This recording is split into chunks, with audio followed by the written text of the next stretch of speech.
The woman who slid the folded note across my table at Sally's diner never told me her name. She leaned down close enough that I could smell rain on her coat and said, "Don't read this here, and don't let your son see your hands shaking." And then she was gone, out the glass door and into the grey, before my coffee had even stopped steaming. I'd been coming to that diner every Tuesday for going on 2 years, ever since I buried my husband. It sat at the north end of Harmon's Crossing, where the county road gave up its second lane and the lake started showing itself between the birches. Russell and I used to come on Sunday mornings and split a stack of pancakes neither of us could finish. After he passed, I switched to Tuesdays. Some days were too loud with him gone. That morning, I wasn't alone. My son Garrett had called the night before and said he and Tessa wanted to take me to breakfast, just to talk, and I should have known right then. Garrett doesn't take his mother to breakfast. He fits me into the margins of his life when something needs handling, and lately I had become a thing that needed handling. They sat across from me in the booth, the two of them shoulder to shoulder like a jury. Tessa stirred a tea she never drank. She has a way of stirring that I've come to hate, the spoon ticking against the cup, patient and steady, like a clock counting down to something. "You've got to think about the lake house, Geneva," she said.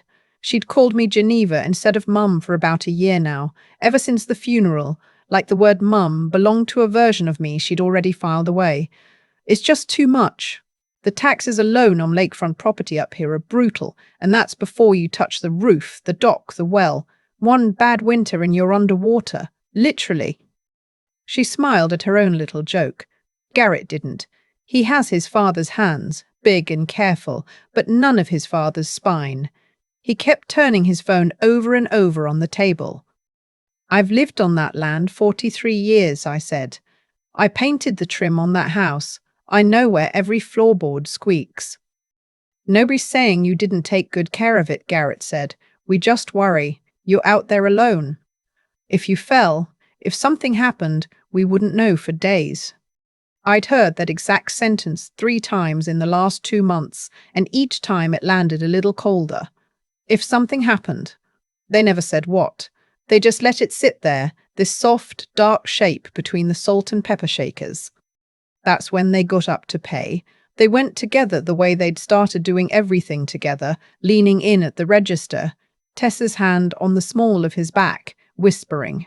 And that's when the woman in the wet coat appeared beside me and slid the note across the chipped formica and told me not to let my hands shake. I palmed it into my purse before Garrett turned around. I don't know how I knew to do that. Some animal part of me, the part that had been quietly afraid for months without letting myself say so, just took over. On the drive home, they talked about nothing.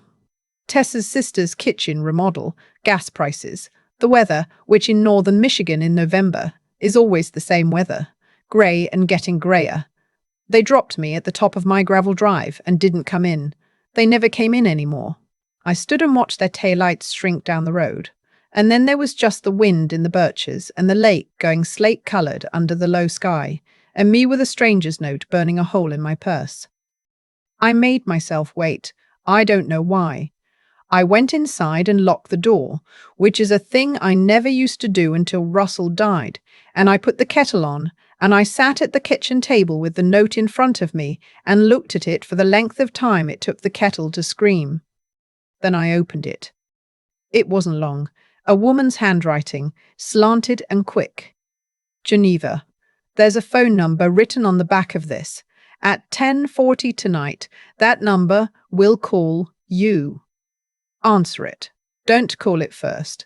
Don't tell Garrett. Don't tell anyone.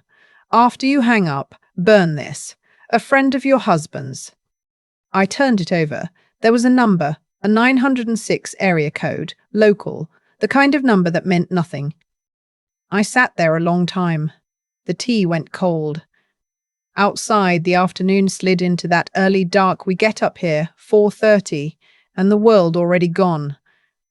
I told myself it was a prank. I told myself it was a prank.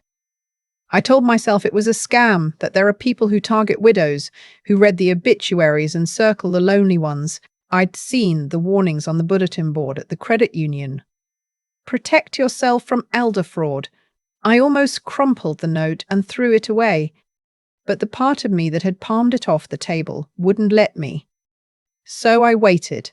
I locked the windows, everyone, which took longer than you'd think in a house that old. I sat at the table with the porch light off because I didn't want to be a lit-up shape in a window, though I couldn't have told you who I thought was watching. At 9, I tried to read. At 10, I gave up and just sat with my phone face up on the table, dark, and watched the minutes. At 10:39, my heart was going so hard I could feel it in my back teeth. At 10:40, the phone lit up. No name. Just a number I didn't recognize, not even the one on the note. I answered on the second ring. Hello? My voice came out wrong, thin. Somebody else's voice. For a moment there was only breathing. Slow, close to the phone. Then a voice came through, low and strange, like it was being run through something to flatten it out, to file off the edges. But underneath the strangeness there was a shape I knew, a rhythm, a way of leaning on certain words. Jenny, it said. Nobody called me Jenny but Russell, 43 years and one man, and he'd been in the ground for 2 of them. My whole body went cold. The kitchen tilted. This isn't a joke, the voice said before I could speak. I don't have long, so listen. Don't trust Garrett. Don't trust Tessa. And whatever you do, don't trust the sheriff's department. Not the deputies, not the ones who'd come if you called. They're in it too. Who is this? I was crying and didn't know it until I tasted salt. This is cruel. Whoever you are, this is a cruel thing to do. The land's the reason, Jenny. They need you gone and the property sold. They've needed it for 2 years. A pause, a long breath that crackled. I didn't go off that road by accident. You always thought I took that curve too fast. I didn't. Somebody made sure of it. And what I found, the thing that got me killed, it's still here. It's under your feet. You're standing closer to it than you know, and you don't have much time before they bury it for good. The line popped and hissed. The voice came back once more, far away now. Don't call this number. Don't go to that part of the property in daylight. And Jenny, burn the note. Then nothing, dead air. The screen went dark in my hand. I checked the call log. There was nothing there. No incoming call at 10:40. No number, no record at all, like the phone had dreamed it. I sat in that dark kitchen until the sky went from black to the bruised grey that passes for dawn in November, and I did not sleep, and somewhere in those hours the fear turned into something harder, because whatever that was, prank or ghost or trick, it had named the one thing I'd never let myself believe. That Russell didn't drive off Mercer Hill because he was careless, that my husband, who slowed down for deer and signalled in an empty parking lot, had been made to die. Garrett came the next morning. He didn't call first, which he always used to do, even as a grown man, even just out of habit. Now he pulled into the drive a little after 8, like he already had the deed in his pocket. I watched his car through the kitchen window and my first thought was to hide the note. Then I remembered I'd burned it in the sink at 3 in the morning and washed the ash down the drain, and the only proof I had of the night before was the cold still sitting in my chest. He came in with 2 coffees from the gas station and a smile that didn't reach his eyes. Morning, Mum. Mum this time. He set a cup in front of me. You look like you didn't sleep. I didn't, much. He sat. His eyes did a slow lap of the kitchen and they snagged, just for a second, on the door to Russell's study off the hall. A second too long. I noticed it because I was noticing everything now. Tessa and I have been talking, he said, about your situation. My situation. The house, the money, your health. He turned the coffee cup a quarter turn. You've been alone a long time, Mum. You don't have to keep proving anything to anybody. There it was again, almost word for word what Tessa had said at the diner, like they'd rehearsed it in the car. I wrapped both hands around the coffee and didn't drink it. What about my money, Garrett? He hesitated, and in the hesitation I saw Tessa, who pulled up the drive 10 minutes later, like she'd been parked down the road waiting for a signal. She didn't sit. She stood by the doorway with her phone and that little patient smile. I took the liberty of pulling your accounts, she said, just to see where things stood. As your son's next of kin, he's got a right to know. You had no right to anything of mine. You're spending down your savings faster than you think, Geneva. The withdrawals, the home repairs, the way you've been giving money to the church and that food pantry. It adds up. She tilted her head. Honestly, it reads like grief affecting judgment. I'm fine. Are you, though? She said it so gently. Because from where I'm standing, it looks like a woman who shouldn't be making big financial decisions on her own. And then Garrett said the word. He leaned in, used his father's hands to spread them flat on my table, and said, Mom, maybe we should look at a conservatorship. Just temporary. Just until things settle. So nobody can take advantage of you. The kitchen went very still. The refrigerator hummed. Somewhere out on the lake, a loon called that lonesome rising note. A conservatorship. I knew what that was. My friend Dot from the library had a brother who went through it, and at the end of it the brother didn't have a checkbook or a car or a say in where he slept. The court appoints somebody to run your life because they've decided you can't, and the somebody they had in mind was sitting at my table turning a coffee cup. You don't want to protect me, I said. You want control of this property, and you want it before I can stop you. Tessa's smile thinned. She crossed the kitchen and lowered her voice like she was telling me a secret. Lakefront's slick this time of year, Geneva. Docks ice over. People your age slip all the time. It would be a real shame if something happened before any of this got sorted out. I stood up so fast my chair went over backward. Get out of my house. Garrett looked genuinely startled, like the boy he used to be had surfaced for a second. Tessa was already dialing somebody. They left together. At the door, Garrett looked back at me once, and what I saw on his face wasn't worry. It was arithmetic. He was doing math on me. I locked the door behind them and stood with my back against it until my legs stopped shaking. And I understood finally and completely that the voice on the phone had told me the truth. They weren't afraid for me. They were afraid of what I was standing on. I didn't cry after they left. I cleaned. I washed the gas station cups and threw them away. I wiped down the table.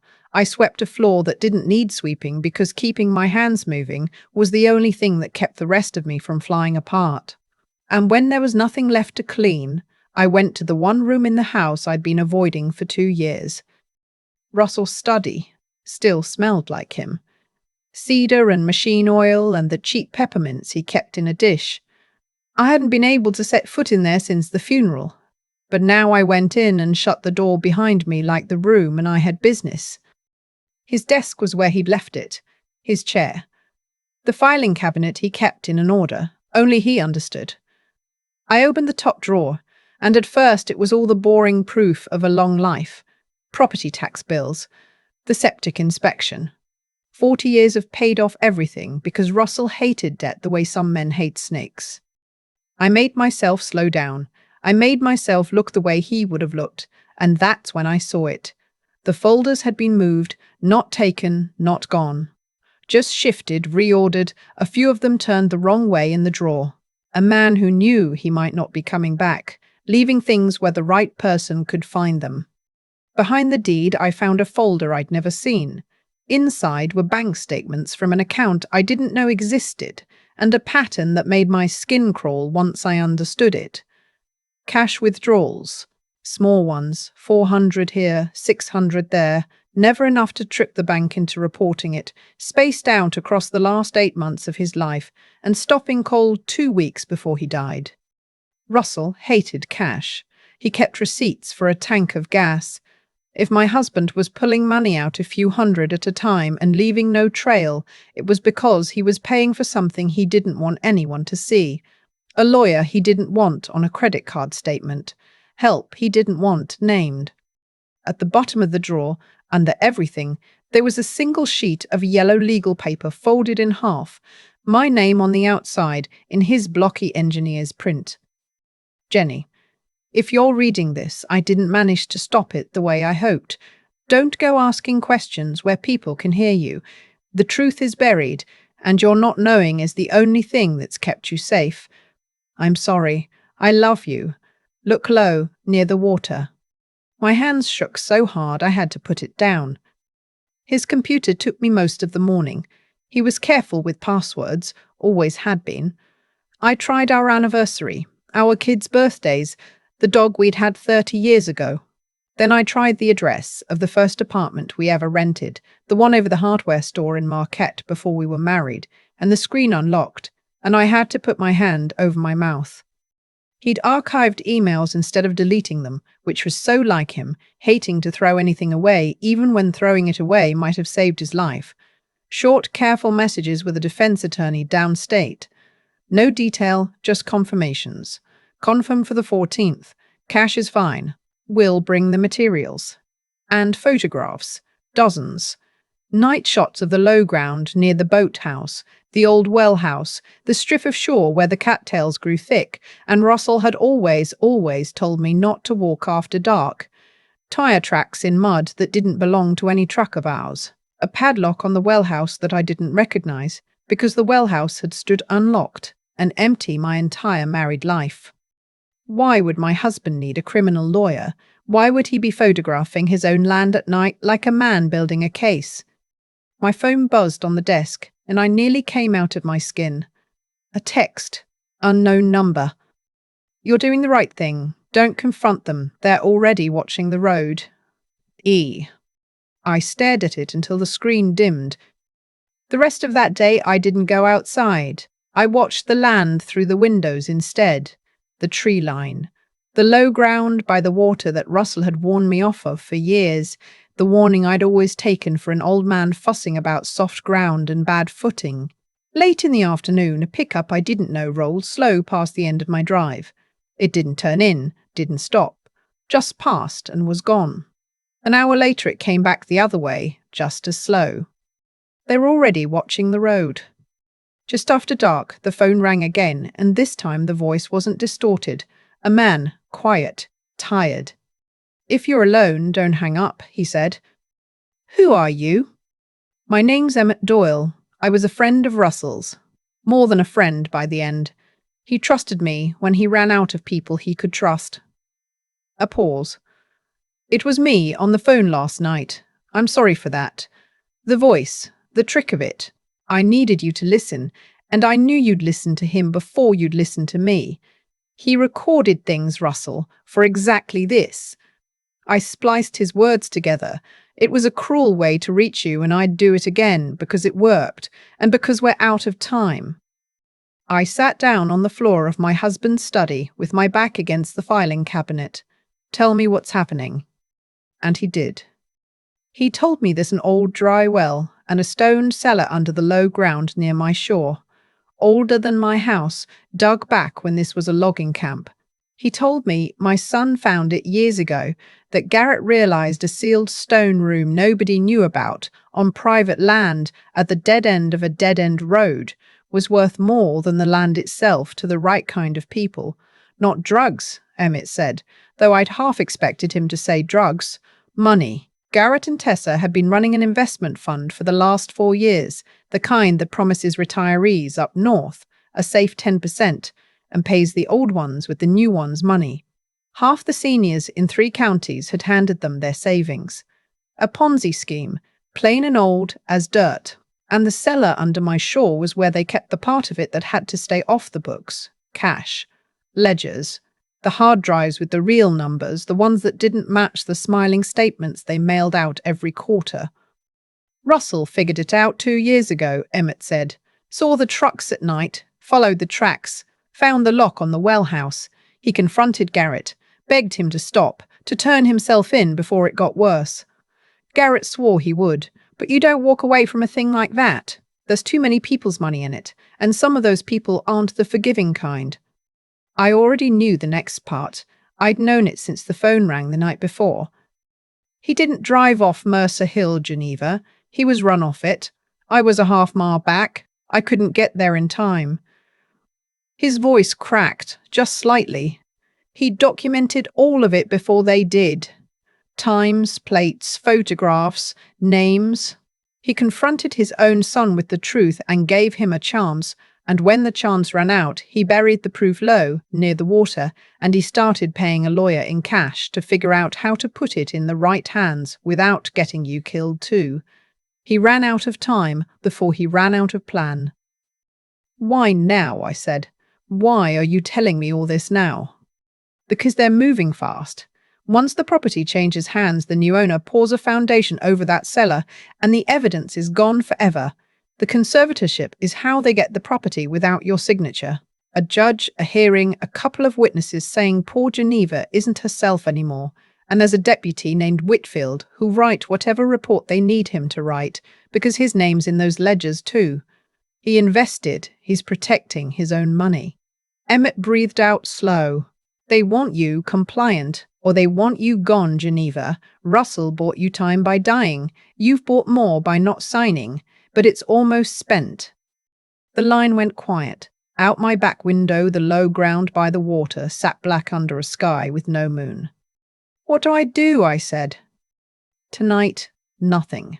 Lock up. Don't open the door for anyone, not even a badge. Tomorrow we get the proof out of the ground before they do. You're not alone in this. You were never as alone as they wanted you to feel." I didn't sleep. I sat up in Russell's chair, in Russell's study, wrapped in the cardigan he used to wear, and I watched the dark and waited for whatever was coming. It came at 20 past midnight. 3 slow knocks, not loud, patient, the kind of knock that's sure you'll open the door eventually. I came down the hall in my socks without turning on a light. Through the front window, I could see 2 vehicles in my drive. Garrett's SUV and, behind it, a county sheriff's truck with the light bar dark. "Mum." Garrett's voice through the door, soft and reasonable. "It's me. We need to talk. Open up." Then a second voice, smooth, official. "Mrs. Tarrant, this is Deputy Whitfield. We had a report of a welfare concern. We just need to come in and make sure you're all right." A welfare check.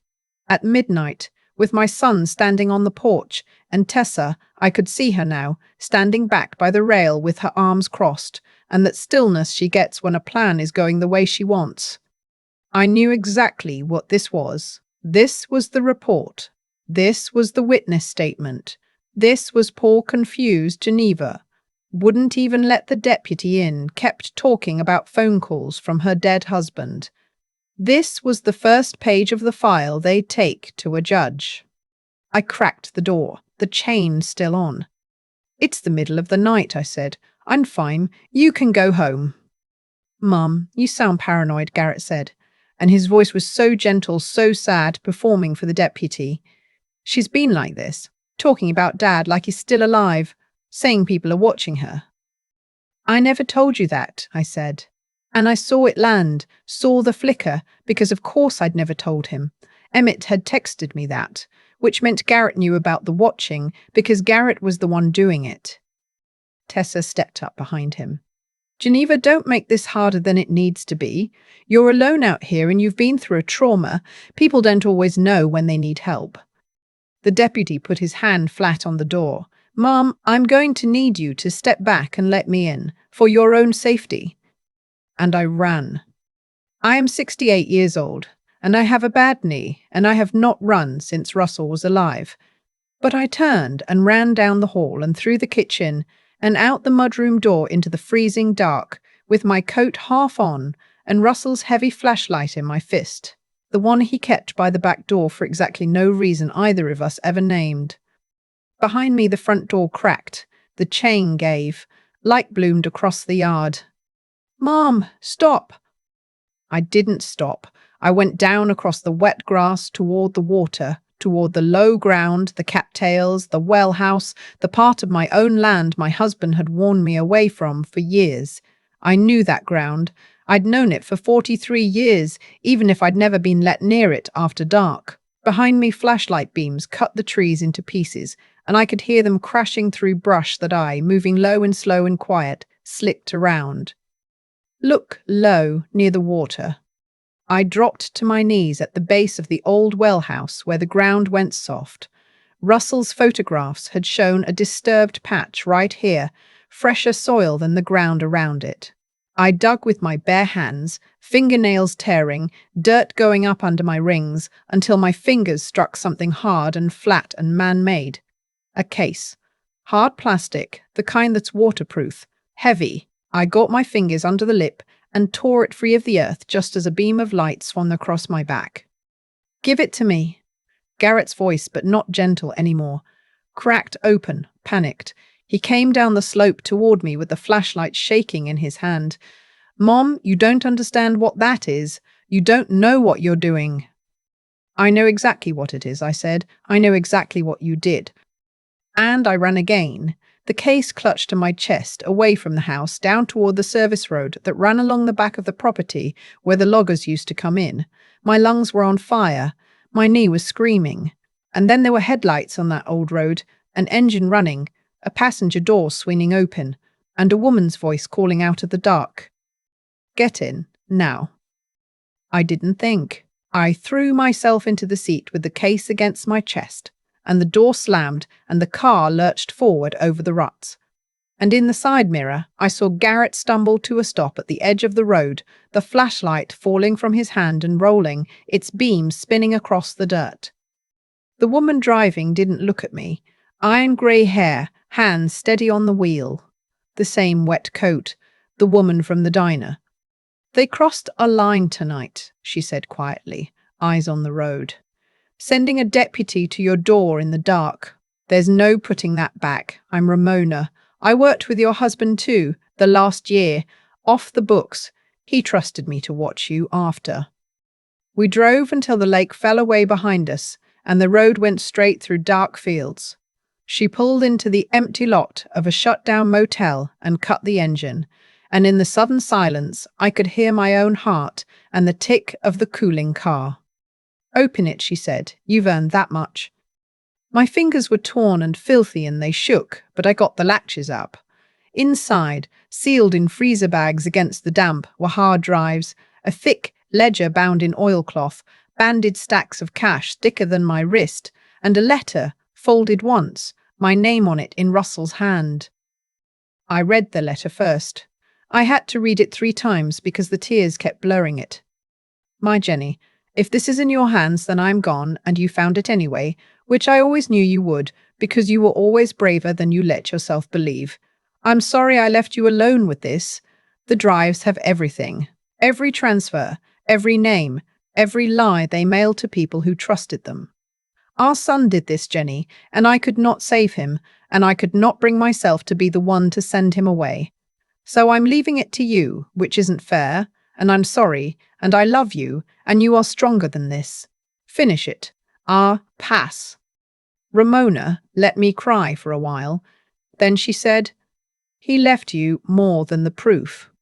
There's a way to use it, but it has to be tonight, and they have to come to you." The plan was simple because there wasn't time for a complicated one. Emmett, it turned out, had spent the last year quietly talking to the FBI's field office in Marquette, building a file alongside Russell's, waiting for the one thing they didn't have, somebody on the inside who'd say out loud what the ledgers only proved on paper. A confession. A voice. By dawn, a message went out from my phone to Garrett. "I have it. The case from the well house. I'll give it back. Come to the house tonight at 9, alone, and we'll settle this, like family." I knew he wouldn't come alone, but I knew he'd come. That evening I stood in my own kitchen again, in the same spot where all of it had started, and I set the case on the table in plain sight, open, the cash catching the light. The house was dark except for the one bulb over the sink. My heart was going hard, but when the knock came, my voice didn't shake. Garrett came in first, pale, his eyes going straight to the case on the table. Tessa came behind him, and behind her, ducking through my doorway like he owned it, Deputy Whitfield, out of uniform now, which told me everything. "You have no idea what you've done," Tessa said. She crossed to the table and reached for the case. "I know my husband's car was forced off Mercer Hill," I said. "I know you stole the savings of half the old people in this county, and I know my son killed his own father over a hole in the ground." "I didn't." Garrett's face came apart. It wasn't supposed to go that far. He wouldn't stop. We just needed to scare him, to make him back off. He was a liability, Tessa said, flat and cold. And that right there was the thing they'd been waiting for. The lights came up all at once. The doors came open, front and back, and the mudroom, and the kitchen filled with people in vests, with 3 yellow letters across the chest, and a voice was shouting for everyone on the ground, hands where they could be seen. Whitfield went grey and put his hands up slow. Tessa screamed something I couldn't make out. Garrett dropped straight to his knees on my kitchen floor like the strings had been cut. I stood perfectly still by the sink while they cuffed them. The click of it, wrists turned behind backs. Garrett looked up at me with tears running into his collar. "Mum, please." And something in me went hard, not into hate, but into a terrible, clear calm. "You chose this," I said. "Not me, not your father. He gave you every chance there was, and you chose this." They led him out past me. At the door he looked back once, the way he used to as a little boy when he'd done something he couldn't undo, and finally understood there'd be a consequence after all. Then he was gone, into the dark, and the red and blue light. When the house was finally empty, Ramona stayed. She pulled one more folder from the bottom of the case and set it in my hands. A trust, drawn up and signed and notarized 8 months before Russell died. Funds set aside. The property protected. Triggers written in plain language that would snap shut the second anyone tried to force me off my own land. He'd built me a wall, quietly, while he was still alive, and never told me, because telling me would have meant telling me everything. "He thought of all of it," I whispered. "He trusted you to finish it," Ramona said. "And you did." The weeks after were a blur of statements and lawyers and federal agents walking my shore with maps. They opened the cellar under the low ground. They documented it, photographed it, hauled out everything that had been hidden there for years under the cattails my husband had told me to stay away from. Garrett was charged. Tessa's list of charges ran longer than his. Whitfield resigned before the indictment reached him, and it reached him anyway. The fund collapsed, and the awful, slow work began of telling all those old people in 3 counties that the money they'd handed over was mostly gone. Some of it came back, eventually, out of what the agents seized. Not all, never all. I didn't go to the first hearing. I couldn't sit in a room and watch my son behind glass. Instead, I walked my land. I walked it at sunrise in the cold, down to the water where the proof had been, and I stood there and let the lake be a lake again instead of a grave. I leased the back 40 to a young couple who wanted to plant Christmas trees. Good kids, the kind who wave when they pass. I closed off the well house for good. There's a granddaughter in all this. Birdie, she's 7. Garrett's girl, and none of this was her doing, and I have her on weekends now while her mother sits in a county facility downstate awaiting trial. Birdie doesn't understand where her parents went. I tell her they made some very bad choices and that none of it is hers to carry. I tell her she is loved. I will keep telling her that until she's old enough to know it's true. Months later, I went to see Garrett. He couldn't look at me at first. When he finally did, there was no anger left in his face, just a tired sort of wreckage. I didn't tell him I forgave him because I didn't. Not yet, maybe not ever, and I won't lie to my own son even now. But I told him the truth, which is more than he gave his father. "He loved you until the last second of his life," I said. "And because he loved you, he trusted me with the thing he couldn't trust you with. The truth. That's the only inheritance left, Garrett. Make it mean something in there." When I walked out of that visiting room, I didn't look back. My life didn't go back to what it was. It became something else. Quieter. Stronger in the way a bone is stronger where it healed. I'm 68 years old, and I learned the hardest year of my life that strength doesn't shout. It doesn't announce itself when things are easy. It shows up at the back door at midnight in your socks with a flashlight you never thought you'd need when there's nobody left to rely on but your own 2 hands and your own stubborn refusal to be moved.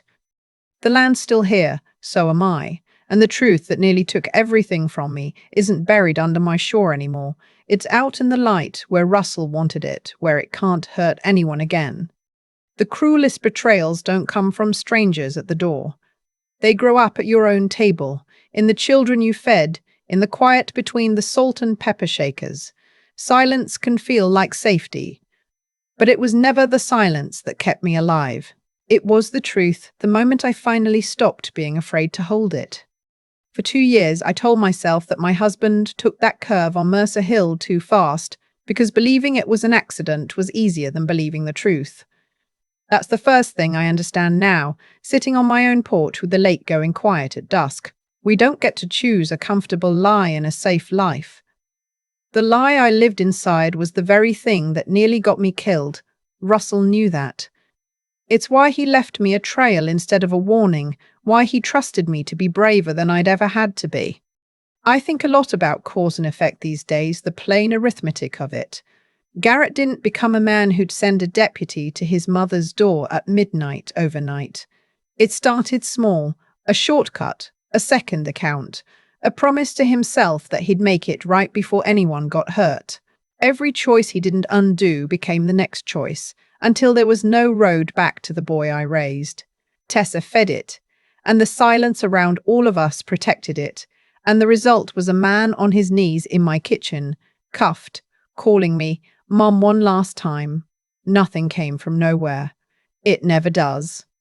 What saved me wasn't luck, it was the willingness to look at what frightened me. When I finally walked into Russell's study and slowed down enough to see that the folders had been moved, I was using the one thing age actually gives you, the patience to notice what a younger, busier person rushes past. Clear eyes and a steady mind are not the same as being young. I sold it because I paid attention, because I let myself ask hard questions, because I stopped mistaking my fear for proof that I was helpless. And then there was the part nobody can hand you. The night I ran across that wet grass in my socks with Russell's flashlight, 68 years old with a bad knee, I learned that doing the right thing is rarely the easy thing, and that refusing to be moved off your own ground is a kind of strength that doesn't announce itself. I didn't fight Garrett because I hated him. I held the line because it was true, and because some things are worth standing on, even when standing alone is all you've got left. So if I could reach across this porch and tell you anything, it would be this: build a life that can survive the truth, because the truth is coming whether you're ready or not.